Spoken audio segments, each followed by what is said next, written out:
बायंग्या.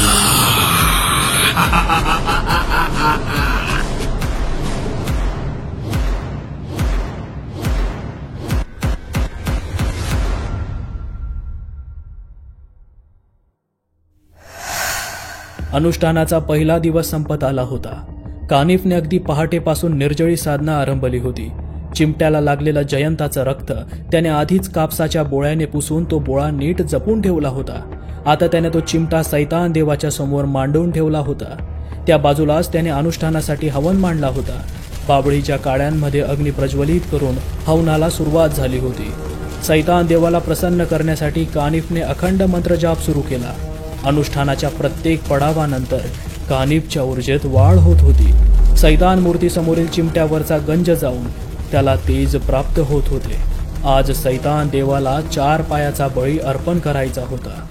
दिवसभराची साधना संपवून बळींची व्यवस्था करण्यासाठी कानिफ त्या गोदाम सदृश इमारतीतून बाहेर पडला. बाहेर गडद अंधार पसरला होता. समोर जयंता शेडचा टोलेजंग पांढरा शुभ्र बंगला एकाकी उभा होता. होय, त्याने आपल्या अनुष्ठानासाठी चक्क बायंग्याला आव्हान करायचे ठिकाण निवडले होते. त्याला वळसा घालून बळीसाठीचा बकरा शोधण्यासाठी कानिफ गावात शिरला. गावात तशी फारशी डोकी राहत नव्हती. भिकाजीचंच काय ते एकत्र कुटुंब आणि आजूबाजूला पसरलेला त्याचा गोतावळा म्हणायला गावात राहत होता. सांज झाल्याने भिकाजीने आपली जनावरं गोठ्यात बांधून घातली होती. त्याची 2 उमदी कुत्री राखण्यासाठी आवारात बसून होती. बाहेर कुणाचाच मागमूस नव्हता. त्याच्या घराच्या मागच्या बाजूला खूप साऱ्या शेळ्या मेंढ्या बांधून ठेवलेल्या होत्या. कानिफने मागच्या बाजूने गुपचूप जाऊन सावधपणे चाऱ्याचा आमिष दाखवत त्यातलीच एक शेळी सोडवली आणि तिला घेऊन थेट तो हवनाच्या ठिकाणी सावकाशपणे पोहोचला. कुणालाच कसलीशी चाहूल लागली नाही. नेहमी सावध असणारी कुत्रीही यावेळी गाफील होती. त्या गोदाम सदृश्य इमारतीत सैतान देवाच्या मूर्तीसमोर हवन अजूनही पेटतच होता. त्याचा उजेड त्या मूर्तीवर पडून आधीच भयानक असलेली ती मूर्ती अधिक भयंकर दिसत होती. धरून आणलेल्या त्या शेळीवर कानिफने पाणी शिंपडून तिच्या कपाळी भस्म लावले आणि त्याच्या झोळीत दडवून ठेवलेला भला मोठा सुरा काढून खालच्या बाजूने जोरात त्या जनावराच्या नरडीत खुपसला. तशी दुथडी भरून रक्ताची धार वाहू लागली.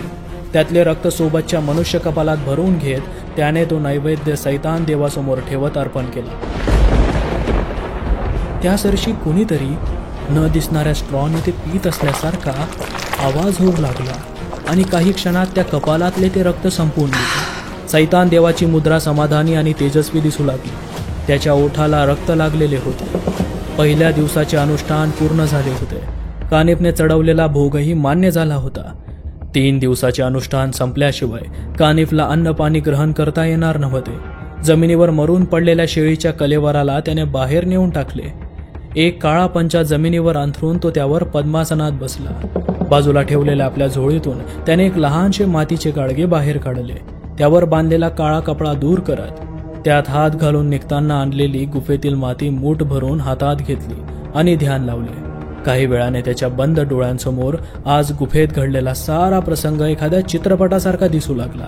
त्याने रचलेल्या सापळ्यात यशपाल आणि सूरज पुरते सापडले होते, पण थोडक्यात मरता मरता बचावले. हे पाहून तो खिन्न झाला. पण निदान यशपालचा पवित्र त्रिशूळ गुफेच्या ढिगाराखाली दबून गेल्याने त्याची शक्ती अर्धी झाली होती. या विचाराने कानिफच्या चेहऱ्यावर मंदस्मित पसरले.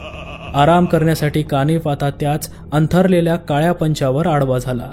प्रियाच्या टांगलेल्या तसबिरीकडे एकटक पाहत सुकुमारी बसून होती. तिच्यापासून काही अंतरावर एक अमानवी आकृती तिला लपून पाहत होती. महादेवचे पिशाच आपल्या मानसकन्येच्या मागावर त्याच्या घरापासून इथवर आले होते. सगुणाताईंनी तिला आधार दिल्याने आता तो निर्धास्त झाला होता. तितक्यात बराच वेळेपासून खाली कामात गुंतलेल्या सगुणाताई तिच्या खोलीत आल्या. सुकुमारी, मैं साहब को टिफिन लेकर अस्पताल जा रही हूँ, तुम नीचे आकर खाना खा लेना. सगुणाताई निरोप देत जायला निघाल्या. मैं भी साथ चलती हूँ, वैसे भी अकेले कुछ डर सा लगता है, सुकुमारीने विनंती केली. ताईंचा नाईलाज झाला. त्यांनी होकारार्थी मान हलवली. काशीनाथकडे निरोप देऊन त्यांनी प्यारेलालला गाडी काढायला सांगितली. सायंकाळ उलटून रात्र सुरू झाली होती. जयंता चिंताग्रस्त मुद्रेने त्याच्या रूममध्ये एरझाऱ्या घालत होता. सूरजने त्याला फोनवर कानिफ सापडला नसल्याची बातमी दिल्याने तो अधिक बैचेन झाला होता. कोणत्याही क्षणी कानिफ बायंग्याला आपल्या अधीन करून जयंताचा आणि त्याच्या संपूर्ण परिवाराचा नायनाट करून त्याचा सोड उगवणार होता. बायंग्याचा पाडाव करण्यासाठी महादेवचा वापर करावा का नाही हा एक विचार जयंताच्या मनात घोळत होता. पण बायंग्यासमोर महादेवचे पिशाच टिकेल का याची त्याला खात्री नव्हती. मंचकसारख्या बलवान पिशाच्याची बायंग्याने केलेली दुर्दशा त्याला आठवू लागली आणि मग निदान पिशाच योनीत तरी आपल्या मित्राला अशी वाईट वेळ येऊ देऊ नये यासाठी हा विचार त्याने झटकून टाकला. मोठे बाबा ही एकच व्यक्ती या सर्वांपासून जयंताच्या परिवाराला वाचवू शकणार होती, पण त्यांच्याही प्रकृतीत कोणतीही सुधारणा दिसत नव्हती. विचारांच्या वावटळीत जयंताची बुद्धी चालेनाशी झाली होती. तेवढ्यात जयंताच्या रूमचा दरवाजा नॉक करून पांडेजी आत शिरले. काय झालं पांडेजी, काही महत्वाचं आहे का? आज यावेळी आलात? जयंताने काही खास असल्याचं जाणून विचारले. शेठजी आपल्याला भेटायला कोणी आलंय? पांडेजी असं सांगत असतानाच 2 व्यक्ती आत दाखल झाल्या. दोन्ही चेहरे शेठजींच्या चांगलेच ओळखीचे होते. इतक्या वर्षांनी त्यांना पाहून शेठजींना खूप आनंद झाला. शाळीग्राम, संगारे, मित्रांनो कसे आहात दोघे, असं म्हणत जयंता दोघांच्या दिशेने त्यांची गळाभेट घेण्यासाठी सरसावला. विशेषतः महादेव गेल्यावर जयंताला एकटेपणा जाणवत होता. त्यात ऐन संकटासमयी हे दोघे भेटायला आल्यामुळे खूप आधार वाटत होता. तिघेही खूप वर्षांनी भेटून हर्षभरीत झाले होते. काही वेळासाठी जयंत आपल्या सर्व चिंता विसरला होता. त्या दोघांना शेठजींच्या रूममध्ये सोडून पांडेजी त्यांच्या कामानिमित्त निघून गेले. तिघांच्या बराच वेळ गप्पा रंगल्या होत्या. त्यातून तिघांनाही ते वेगळे झाल्यानंतरचा एकमेकांचा इतिहास समजत होता. साहेबरावांच्या प्रकरणात मिळालेल्या 100 एकर जमिनीमुळे शाळीग्राम आणि संगारे दोघेही मोठे जमीनदार झाले होते. शाळीग्रामने आपली थंड चालत असलेली वकिली सोडून देत बागायती शेतीवर लक्ष केंद्रित केले. वडिलोपार्जित शेतीचा अनुभव असल्याने लवकरच तो मोठा बागायतदार बनला. आपल्या उच्च प्रतीचा माल थेट परदेशात निर्यात करून त्याने रगड पैसा कमावला. नवीन जमिनी घेतल्या. तंत्रज्ञानाचा वापर करत फूड प्रोसेसिंग युनिट्स टाकले. वाढत्या कामाच्या व्यापात त्याच्या मुलांनी हातभार लावला. व्यापार वाढविला. आपला सारा कारभार मुलांच्या हवाली करत शाळीग्राम निवृत्तीचे जीवन व्यतीत करू लागला. संगारेला आपल्या पोलिसी नोकरीचा भलताच अभिमान असल्याने पैसा येऊनही तो नोकरीत कायम राहिला. संगारेचे नामी बांधकाम व्यावसायिकांशी चांगले संबंध होते. बांधकाम क्षेत्रातील येणारी तेजी ओळखून त्याने आपली लिम गावातील निम्मी जमीन विकून भांडवल उभे केले. सुरुवातीला आपल्या या क्षेत्रातील मित्रांसोबत भागीदारीत काही इमारती उभारल्या. पुढे त्याच्या मुलांनाही त्याने यात सामील करून घेतले. आज रोजी त्याच्या मुलांनी स्वतंत्रपणे या क्षेत्रात जम बसवला. सातारा जिल्ह्यातून बदली होऊन संगारे त्याच्या मूळ गावी रायगडला रुजू झाला. सिनियरिटीनुसार त्याला बढत्या मिळत गेल्या. वरिष्ठ पोलीस अधीक्षक पदावरून तो सेवानिवृत्त झाला. गावातील राजकारणात त्याला रुची निर्माण झाली. तिथे नशीब आजमावण्यासाठी तो स्थानिक राजकीय पक्षात सामील झाला. त्याचे खात्यातील व खात्याबाहेरील खबऱ्यांचे जाळे खूप स्ट्रॉंग होते. त्याचा उपयोग तो त्याच्या राजकारणासाठी करून घेऊ लागला.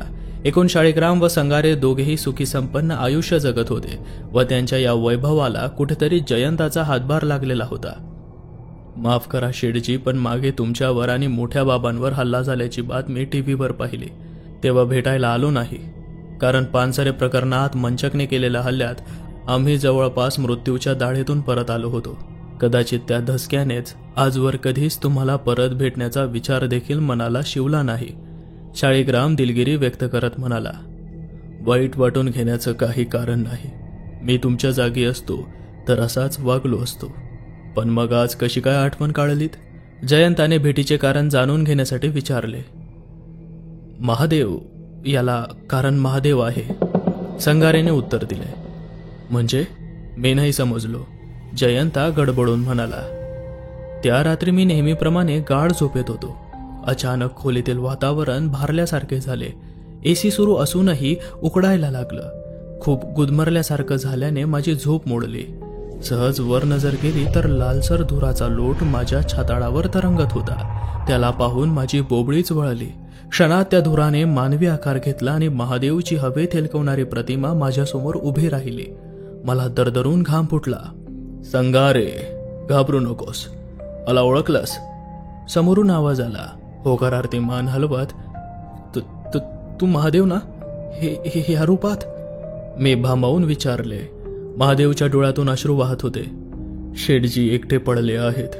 त्यांचा परिवार धोक्यात आहे. त्यांना तुमची गरज आहे. हे एकच वाक्य 2-3 वेळा उच्चारून ती आकृती हवेत विरघळून गेली. आजूबाजूला पाहिलं तर सारं काही पहिल्यासारखं शांत झालं होतं. माझी पत्नी ही गाढ झोपेत होती. भात झाला असेल असं वाटून मी झोपण्याचा प्रयत्न करू लागलो. पहाटे पहाटे डोळा लागलाच होता.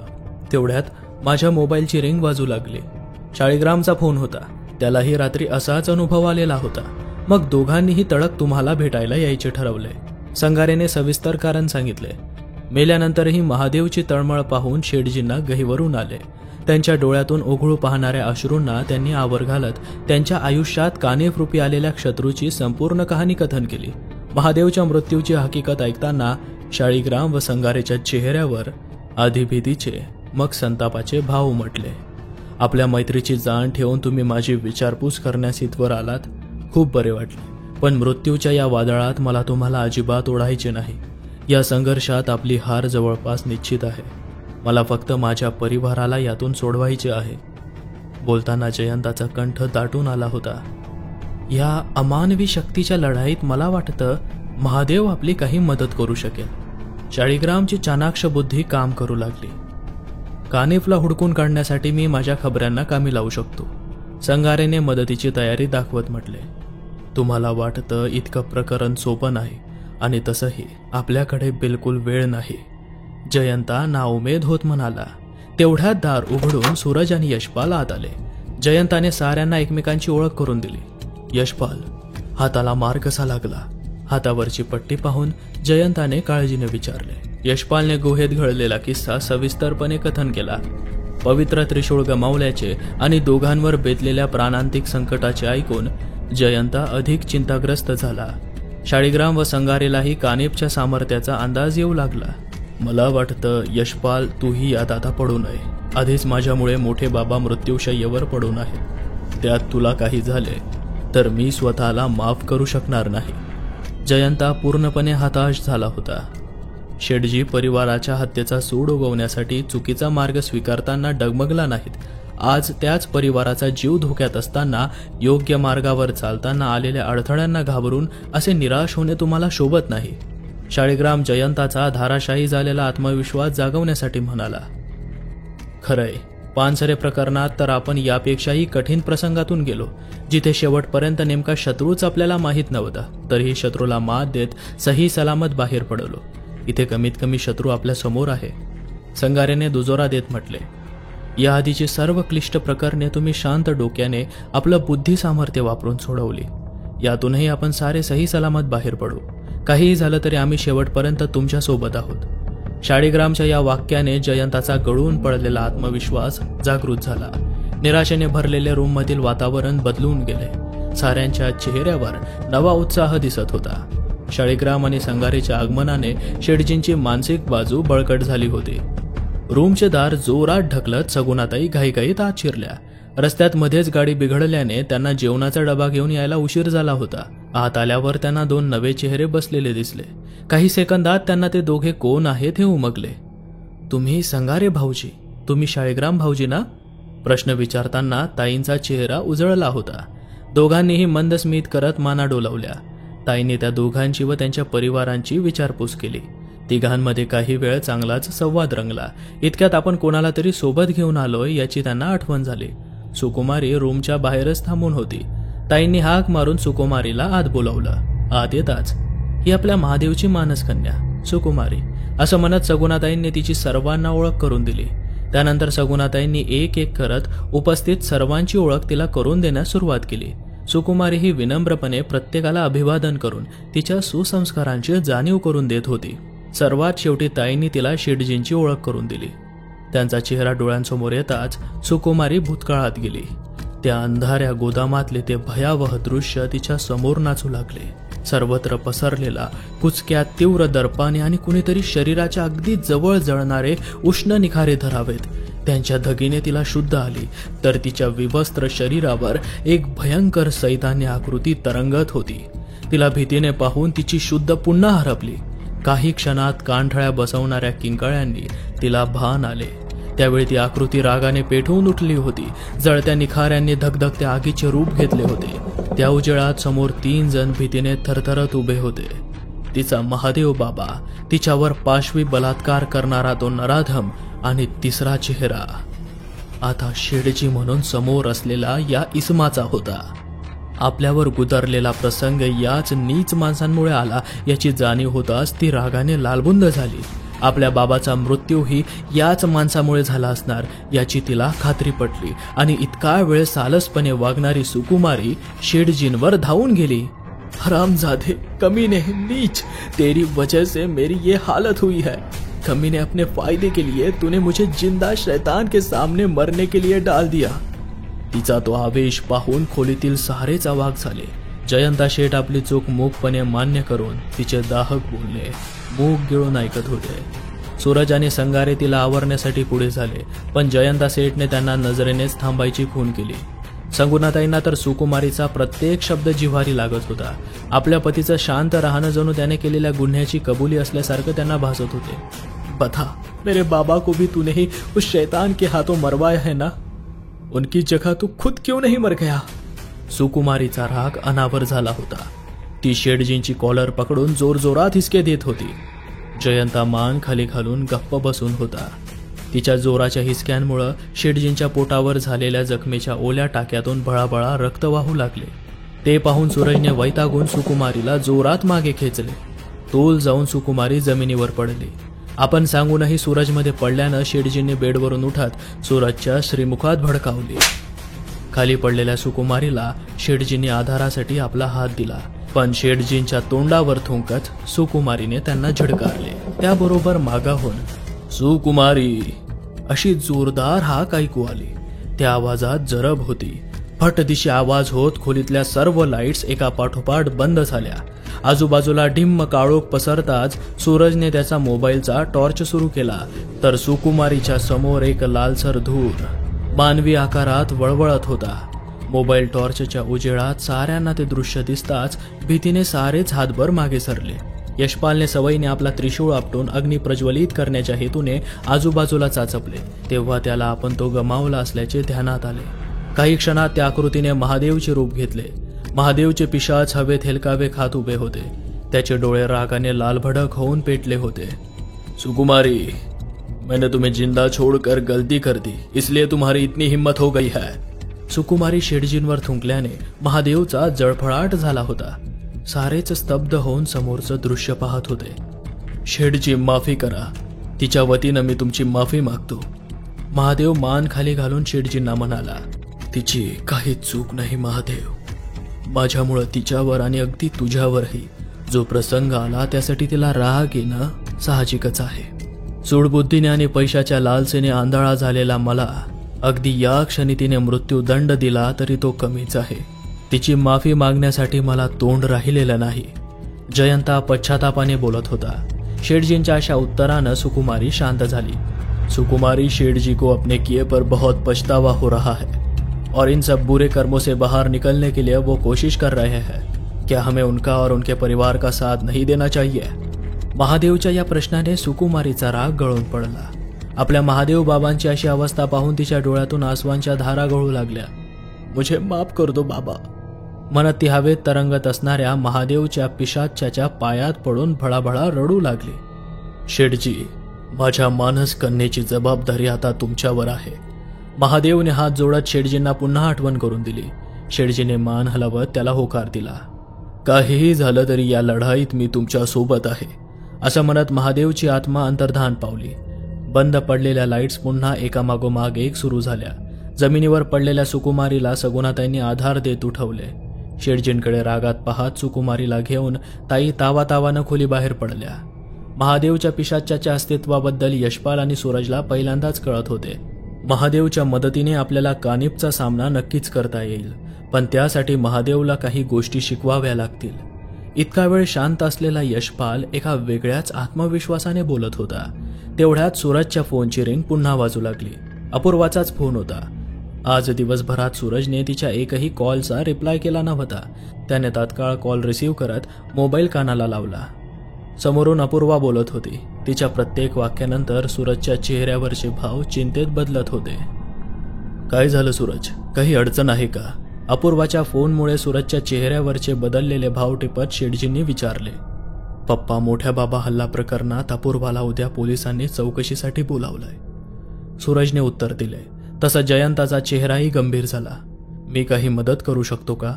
पोलिसांचं नाव ऐकून संगारे म्हणाले. सूरजने अपूर्वाबद्दल, तिच्या परिवाराबद्दल आणि तिच्या हातून घडलेल्या गुन्ह्याबद्दल सविस्तर माहिती दिली. तिला सुद्धा तिचा आईचा जीव वाचवण्यासाठी हे पाऊल उचलावे लागले, यात तिचा काहीही दोष नव्हता. अपूर्वाच्या बचावार्थ जयंता म्हणाला, मग यात काळजी करण्यासारखं विशेष काहीच नाही. यदुनाथराव, अपूर्वाचे वडील, आणि शंभूनाथराव, तिचे काका, दोघेही समर्थपणे प्रकरण हाताळतील असं मला वाटतं. कोण पाहतं ही केस? संगारेंनी प्रश्न केला. PI अविनाश सरतापे. सूरजच्या या उत्तराने संगारेही काळजीत पडले.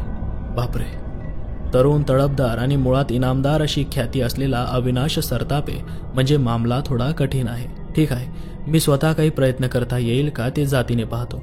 तू काळजी करू नकोस. संगारेने सूरजला धीर दिला. आणि कानिपचं काय करायचं? शाळीग्रामने मूळ मुद्द्याला हात घालत विचारलं. यशपाल, तुम्ही महादेवच्या मदतीने काही करता येईल असं म्हणत होतात. शाळीग्रामने यशपालला आठवण करून दिली. शाळीग्राम आणि संगारेच्या येण्याने आता एक ऐवजी 3 सुपीक डोकी काम करीत होती. नक्कीच, याकरता महादेवच्या आत्म्याला आवाहन करून त्याला त्याच्या शक्तींची जाणीव करून द्यावी लागेल. शिवाय त्यांचा वापर कसा करायचा हे देखील शिकवावे लागेल. त्यानंतरच त्याची मदत आपल्या कामात होईल. पण याआधी ही क्रिया मी कधीही केली नाही, तेव्हा मठात जाऊन या क्रियेचा योग्य अभ्यास करावा लागेल. लागणाऱ्या साहित्याची जमवाजमव करावी लागेल. असे म्हणत यशपालने सर्वांची रजा घेतली व मोठ्या बाबांच्या तब्येतीची माहिती घेण्यासाठी त्यांच्या रूमपाशी जाण्यास निघाला. सूरज, शाळीग्राम काका व संगारे काकांच्या राहण्याची तू योग्य व्यवस्था कर. जयंताने सूरजला सूचना केली. त्याबरोबर तिघेही जयंताच्या खोलीतून बाहेर पडले. आता खोलीत जयंता एकटा होता. राहून राहून त्याला सगुणाची तिरस्काराने भरलेली रागाची मुद्रा आठवू लागली. ताईंसमोर शेडजींचे पितळ उघडे पडले होते आणि त्यांचा स्वभाव शेडजी जाणून होते. यापुढे त्या काय करतील याचा अंदाज शेडजींना येत नव्हता. सुकुमारीकडून शेडजींची कृष्णकृत्य ऐकून सगुणाताईंच्या मनात शेडजींची प्रतिमा पूर्णतः मलिन झाली होती. त्यांच्यावरील प्रेमाच्या आणि काळजीच्या भावनेचे रूपांतर रागात आणि घृणेत झाले होते. आपल्या लाडक्या लेकीच्या मृत्यूलाही शेडजीच जबाबदार असल्याची खात्री ताईंना झाली. इस्पितळातून बाहेर पडतानाच त्यांनी शेडजींच्या या पापाने आणि अनेक निरागस लोकांच्या रक्ताने माखलेल्या वैभवाचा त्याग करण्याचं मनोमन त्यांनी ठरवलं. त्या विषारी संपत्तीच्या जोरावर तोऱ्यात उभ्या असणाऱ्या शेडजींच्या बंगल्यात त्यांना बिलकुल जावंसं वाटत नव्हतं. सुकुमारी, मेरे पति ने जो भी किया है उसके लिए मैं बहुत शर्मिंदा हूँ और इसी वक्त मैं उनको दिया हुआ सब कुछ त्यागती हूँ. क्या तुम मेरे साथ चलोगी? सगुणाताईंच्या या निर्णयाने सुकुमारी अवाक झाली. तिला ताई असं काहीतरी बोलतील याची अजूनही खात्री होत नव्हती. त्यांच्या प्रश्नाला तिने मूक संमती दिली. खाली पार्किंगमध्ये गाडीपाशी वाट पाहत उभ्या असलेल्या प्यारेलालला डावलून दोघेही इस्पितळाबाहेर पडल्या. नक्की कुठे जावे हा विचार डोक्यात सुरू असताना सगुणाताईंना त्यांच्या माहेरची आठवण झाली. जवळच्याच SD डेपोत जाऊन त्यांनी त्यांच्या गावाकडे जाणारी SD पकडली. शाळीग्राम व संगारेची जवळच्याच एका नामांकित हॉटेलमध्ये राहण्याची व्यवस्था लावून सूरज पुन्हा इस्पितळात परतला. आपली ब्लॅक मार्क पार करून निघत असताना त्याला प्यारेलाल ताईंच्या गाडीपाशी उभा असलेला दिसला. तसं सूरज त्याच्याकडे वळला. काय झालं प्यारेलालजी, अजूनही तुम्ही इथेच? ताई पुन्हा आल्या आहेत का? सूरजने विचारलं. साहेब जी, ताई साहब तो मेरे सामने से किसी लड़की के साथ बाहर चले गए. मुझे लगा कुछ देर में शायद वापस आ जाए, इसलिए यहाँ बहुत समय से इंतजार कर रहा हूँ. त्याच्या उत्तरानं सूरज गोंधळला. त्याने लगबगीने ताईंना फोन लावला, पण त्या समोरून सारखा कट करत होत्या. मग त्याने घरी काशीनाथला फोन करून ताई पोहोचल्या का अशी चौकशी केली, तर काशीनाथने अजून तरी आल्या नसल्याचे सांगितले. अपूर्वामुळे आधीच चिंतित असलेल्या सूरजची ताईमुळे अधिकच धास्ती वाढली. तो धावतच वर शेडजींपाशी पोहोचला. दम न घेताच त्याने घडलेला प्रकार कथन केला. मगाशी सुकुमारीने केलेल्या वक्तव्यामुळे तुझी आई नाराज झाली आहे सूरज. मला वाटतं ती आपल्या माहेरी गेली असावी. तू तुझ्या मामाला फोन करून आई पोहोचली की कळवायला सांग. तिचा राग शांत होईस्तवर आपल्याला वाट पाहावी लागेल असं दिसतंय. शेडजीने अनुमान लावत उत्तर दिलं. सूरजची ही काळजी काही अंशी कमी झाली. बरीच रात्र झाली असल्याने दोघेही आराम करण्यासाठी बेडवर पहुडले. सूरजच्या मनात अपूर्वाला कसं सोडवायचं आणि शेडजींच्या मनात सगुणाताईला कसं मनवायचं याचा विचार सुरू होता. यशपालने डॉक्टर देसाईंना भेटून मोठ्या बाबांची प्रकृतीची चौकशी केली. बाबांचे शरीर दिलेल्या औषधांना प्रतिसाद देत नसल्याचे त्यांनी सांगितले. शिवाय अजून 2-3 दिवसात जर सुधार झाला नाही तर मग बाबांचा जीव वाचवणे कठीण होऊन जाईल अशी काळजी त्यांनी व्यक्त केली. हताश होऊन यशपाल डॉक्टरांच्या केबिनमधून बाहेर पडला. एका बाजूला शेडजींवर आणि त्यांच्या परिवारावर ओढवलेले जीवाचे संकट, त्याने गमावलेला पवित्र त्रिशूळ आणि आपल्या गुरूंची झालेली अवस्था, त्यामुळे नक्की काय करावे त्याला काहीच सुचत नव्हते. कानिब गायब झाल्यापासून अजून तरी त्याच्याकडून कोणताही दगा झाला नव्हता. शेठजीच्या बंगल्यात त्याने आपले पिशाच जोडीदार गमावले होते आणि त्याची शक्ती अपुरी पडल्यामुळेच आपण त्याचा सामना करू शकलो होतो. कदाचित आपली ऊर्जा जागृत करण्यासाठी तो एखादं अनुष्ठान करीत असावा, असा कयास यशपालने काढला. एकदा त्याचं अनुष्ठान पार पडलं तर त्याला हाताळणं आपल्याला शक्य होणार नाही. त्यामुळे महादेवचा उपयोग करून त्याचे अनुष्ठान हाणून पाडणे हा एकमेव उपाय उरला होता. याची जाणीव होताच या क्रियेला सुरुवात करण्याआधी आपल्या गुरूंचा आशीर्वाद घ्यावा असे त्याच्या मनात आले आणि तो बाबांना भेटण्यासाठी ICU मध्ये शिरला. समाधी लागल्यासारखा बाबांचा देह बेडवर निजलेला होता. लावलेल्या व्हेंटिलेटरमुळे श्वासोच्छवासाशिवाय इतर कोणतीही हालचाल होत नव्हती. यशपालने जवळ जाऊन मोठ्या बाबांचा चरण स्पर्श केला आणि सोबत आपला मानस मनात बोलून दाखवला. अचानक त्याच्या तळहातांमध्ये ऊर्जा प्रवाह ग्रहण केल्याने उबदारपणा जाणवू लागला. त्याचे डोळे मिटले गेले आणि त्याचे मन ध्यानवस्थेत गेले. त्याच्या अंतर्मनाला कुणीतरी सूचना देऊन काही क्रियाविधीची माहिती देत असल्यासारखं त्याला वाटू लागलं. पुढच्या काही क्षणात सारं काही पूर्वावस्थेत आलं. यशपालचे डोळे आपोआप उघडले गेले. आता त्याच्या चेहऱ्यावर तेज दिसत होते. महादेवच्या आवाहनासाठी त्याला हिरवा कंदील मिळाला होता. मोठ्या बाबांना नमन करून यशपाल ICU बाहेर पडला. सूरजने हॉटेल बाहेर वेगवेगळ्या रूम करण्याचा आग्रह करूनही संगारे आणि शाळीग्रामने एकच रूम शेअर करण्याचे पसंत केले. रात्रीच्या जेवणासोबत त्याने विचारमंथनासाठी त्यांच्या आवडत्या प्रीमियम स्कॉचचा एक लार्ज पॅक घेण्याचे ठरवले. एक म्हणताना दोघांचे 3 पॅक संपवून चौथा सुरू होता. आतापर्यंत पूर्वायुष्यातील अनेक विषयांवर त्यांच्या चर्चा रंगल्या होत्या. काय वाटतं शाळीग्राम, हा कानिफ नावाचा प्राणी कोणत्या बिळात लपून बसला असेल? मध्येच संगारेने प्रश्न केला. मला वाटतं याचा कयास शेठजी चांगल्या प्रकारे करू शकतात, कारण कानिफबद्दल त्यांनाच जास्त माहिती आहे, शाळीग्रामने उत्तर दिलं. तुम्ही इतके वर्षे पोलीस खात्यात होतात. एखाद्या शातीर गुन्हेगाराला पकडताना त्याचा ठावठिकाणा माहीत करण्यासाठी तुम्ही काय तंत्र वापरता? शाळीग्रामने उलट सवाल केला. शक्यतो गुन्हेगार पोलिसांपासून स्वतःला वाचवत असताना त्याच्या अड्ड्यांवर लपत नाही. एखाद्या गुमनाम ठिकाणी जिथे पोलिसांना तो लपला असेल याचा अंदाजही येणार नाही, अशा ठिकाणी ते जाऊन लपतात. गंमत म्हणजे काही गुन्हेगार चक्क पोलीस ठाण्याच्या जवळपासच्या हद्दीतच लपतात, ज्याचा कुणी विचारही करू शकत नाही, असं म्हणत संघारे जोरजोरात हसू लागले. या वाक्याने शाळीग्रामच्या डोक्यात काही चमकले, पण चौथ्या पेगचा अंमल इतका झाला की त्यांचे डोके बधीर झाल्यागत झाले आणि डोळे पेंगू लागले. शेवटचा पेग संपवून शाळीग्राम झोपण्यासाठी बेडवर उताने झाले. संगारे मात्र उद्या अविनाश सरतापेला कसं बाटलीत उतरवायचं या विचारात होते. अधिकचा एक पेग टॉप टू बॉटम मारत तेही बिछाण्यावर आडवे झाले. मध्यरात्रीचा प्रहर सुरू झाला आणि कानिफ दुसऱ्या दिवसाचे अनुष्ठान सुरू करण्यासाठी जागा झाला. बंगल्यातील विहिरीवर जाऊन त्याने थंडगार पाण्याने स्नान उरकले आणि तसाच ओझरत्या शरीराने त्याने बंगल्याच्या मागच्या आवारातील गोदाम सदृश्य इमारतीत प्रवेश केला. सैतान देवासमोरील मालव पाहणाऱ्या दिव्यात त्याने राईचे तेल ओतले. तसा तो विजू पाहणारा दिवा अधिक तेजाने उजळून निघाला.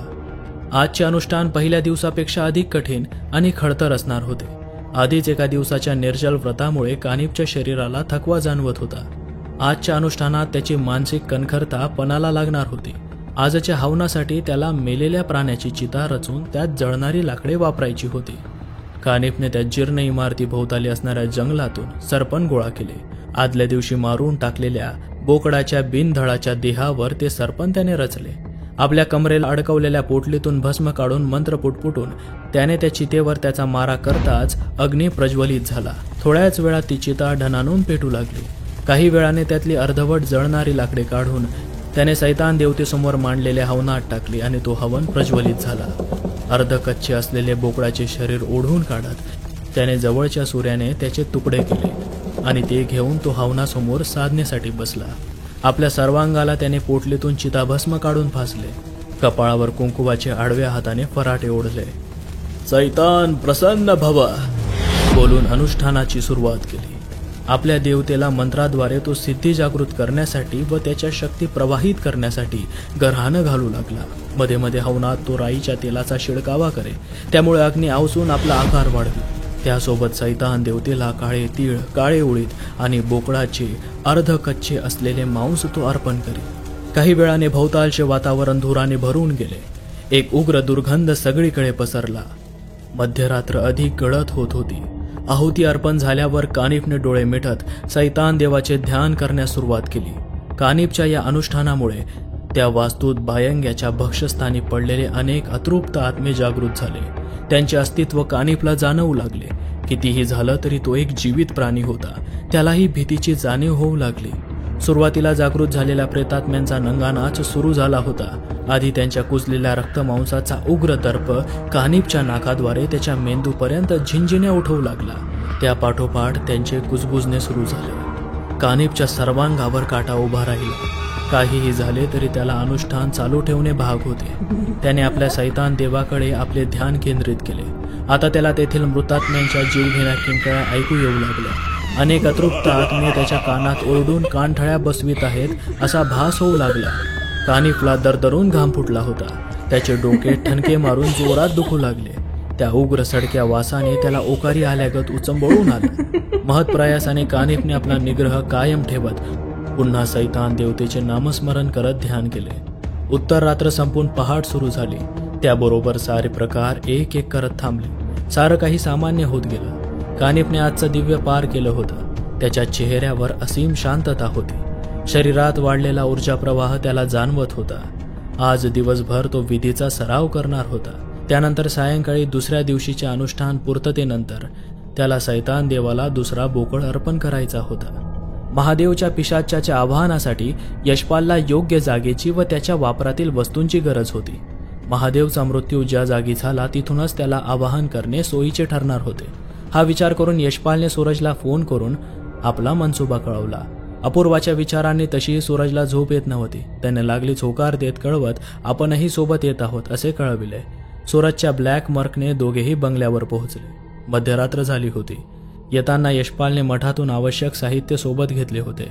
सूरजने काशीनाथला ते येणार असल्याची आगाऊ सूचना दिली होती. त्यामुळे तो जागाच होता. बंगल्यात शिरल्यावर यशपालने महादेवची एखादी वस्तू आहे का असे विचारले. त्यावर तो डोकं खाजवू लागला. साहेब, एक सांगू का, त्या रात्री टायगरचा मृतदेह पुरताना सोबतच महादेव दादांच्या कपड्याच्या चिंधड्या व उरलेले शरीराचे तुकडेही तिथेच पुरले होते. न राहून काशीनाथ म्हणाला. त्यावर सूरजने यशपालकडे प्रश्नार्थक नजरेने पाहिले. त्याने मान डोलावून होकार देताच काशीनाथ कुदळ आणि फावडे घेऊन आला.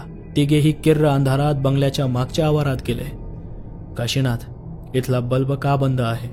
अंधार पाहून सूरजने प्रश्न केला. साहेब, त्या रात्री अचानक बंद पडला. त्यानंतर 3 वेळा बदलला. प्रत्येक वेळी लावला की फुटतो, म्हणून मग लावलाच नाही. सांगताना काशीनाथ थरथरत होता. यशपालने मोबाईल टॉर्च सुरू केला. तसा काशीनाथ भीतच कुदळेने टायगरला पुरलेली जागा उकरून काढू लागला. काहीच वेळा टायगरच्या मृतदेहाच्या पायात त्याची कुदळ रुतली व त्याचा देह अर्धवट बाहेर आला. तशी डोकं उठवणारी दुर्गंधी पसरली. तिघांनीही आपलं नाक दाबून घेतलं. खांद्यावरचा गमछा नाकावर घट्ट बांधून घेत काशीनाथने टायगरचे सडत असलेले कलेवर बाहेर काढले. त्याखाली कापडाचं एक लहानसं गाठोडं पडून होतं. ते झिरझिरीत झालेलं गाठोडं टरकन फाडून आतल्या काही कापडाच्या चिंध्या काशीनाथने बाहेर काढल्या. काहींवर अजूनही महादेवचे कुजलेले मांस लोंबकळत होते. सूरजला त्या दृश्याने आणि त्या भनभनत्या वासाने उचंबळून आले आणि त्याने उलटी केली. अखेर महादेवच्या कपड्यांच्या चिंध्या घेऊन यशपाल बंगल्यातील गॅरेजमध्ये शिरला. पाठोपाठ काशीनाथ व सूरजही आत आले. गॅरेजमधील मोकळ्या जागेत यशपालने पिठाचे रिंगण काढले. त्यात महादेवच्या कपड्यांचे तुकडे ठेवले. त्या रिंगणासमोर यशपाल पालथी मारून बसला. डोळे बंद करून त्याने मंत्र पुटपुटण्यास सुरुवात करताच गॅरेजमधला एकमेव दिवा फट्ट दिशी फुटून बंद झाला. त्या आवाजाने काशीनाथ व सूरज दचकले. गॅरेजमधील छताजवळील झरोक्यातून येणाऱ्या मंद चंद्रप्रकाशात अगदीच अंधुकसं दिसत होतं. काही क्षणात पिठाच्या रिंगणात लालसर धुराची मानवाकृती दिसू लागली आणि हळूहळू त्या आकृतीने महादेवच्या पिशाच्याचे रूप घेतले. महादेवजी, तुमच्या इच्छेनुसार शेडजींच्या मदतीसाठी मी तुमचे आवाहन केले आहे. महादेवच्या हवेत हेलकावणाऱ्या पिशाच्याकडे पाहत यशपाल म्हणाला. शेडजींना त्या मांत्रिक कानिफच्या आणि सैतान बायंग्याच्या तावडीतून सोडवण्यासाठी तुम्ही सांगाल ते करेन. महादेवने आपली तयारी दाखवली. ठीक आहे, सर्वात आधी तुमच्या शक्तींची जाणीव तुम्हाला करून देणे गरजेचे आहे. तुम्ही तुमच्या इच्छाशक्तीने स्वतःतील बळ वाढवून समोर उभ्या अँबॅसिडर गाडीवर हमला करा. यशपालने सूचना दिली. क्षणाचाही विलंब न करता महादेवचे पिशाच जोरात जाऊन समोरील अँबॅसिडरवर धडकले. पण तो त्या गाडीच्या आरपार निघून गेला. समोरील गाडीला खरचटलं सुद्धा नाही. याची जाणीव होताच महादेवची घोर निराशा झाली. इतका वेळ कुतूहलाने पाहणारा सूरज आणि आयुष्यात पहिल्यांदाच भूत पिशाच यासम काही पाहून भीतीने थरथरणारा काशीनाथ अवाक झाले. यशपालच्या ध्यानात सारा प्रकार आला. निराशेने तोंड पाडून महादेवचे पिशाच पुन्हा यशपाल समोर येऊन तरंगू लागले. महादेवजी, मृत्यू समयी तुमचे संपूर्ण शरीर टायगर रूपी बुटक्या पिशाच्याने खाऊन संपविले. त्यामुळे मृत्यूनंतर कितीही इच्छा जागृत केली तरी तुमच्या पिशाच्याला स्वतःचे ठोस बळ मिळत नाहीये. झालेला प्रकार पाहून यशपालने समजूत घातली. याचा अर्थ माझा काहीच उपयोग नाही. महादेवचे पिशाच उदासीन होऊन म्हणाले, तुम्हाला तुमच्या पिशाच्य शक्तींचा वापर करण्यासाठी मृत शरीराची गरज आहे. जीव निघून गेलेल्या शरीराचा ताबा घेऊन तुम्ही तुमच्या शक्तींनी कोणाचाही सामना करू शकता. यशपालने उपाय सांगितला. पण आता या वक्ताला मृत शरीर आणायचे कुठून? महादेवच्या पिशाच्याच्या या प्रश्नावर तिघांनी एका सुरात एकच नाव घेतलं, टायगर. तत्काळ महादेव बाहेर कुजत असलेल्या टायगरच्या कलेवरात शिरला. त्याने त्याच्या शरीराचा ताबा घेताच अर्धवट सडलेले टायगरचे शरीर उठून उभे राहिले. आपली संपूर्ण ताकद लावून टायगर रूपी महादेवचं पिशाच जोरजोरात भुंकू लागलं. त्या भुंकण्याच्या आवाजाने तिघेही गॅरेजमधून बाहेर आले. तसे आपली ताकद दाखवण्यासाठी टायगर रूपी महादेवने बंगल्याच्या आवारातील उभ्या लाईटच्या जाडजूड लोखंडी खांबाला जोरदार धडक दिली. त्या धक्क्याने तो खांब त्यावर लटकणाऱ्या तारांसकट जागीच उन्मळून पडला. खांब कोसळल्याने आजूबाजूच्या परिसरातील सारीच वीज गेली व गुडूप अंधार पसरला. महादेवला त्याचं तात्पुरतं शरीर सापडलं होतं. यशपालचा प्रयोग सफल झाला होता. सूरजच्या चेहऱ्यावर समाधान पसरलं होतं. काशीनाथ समोर गुरगुरत उभ्या असलेल्या लाल डोळ्यांच्या टायगरला पाहत थरथरत उभा होता.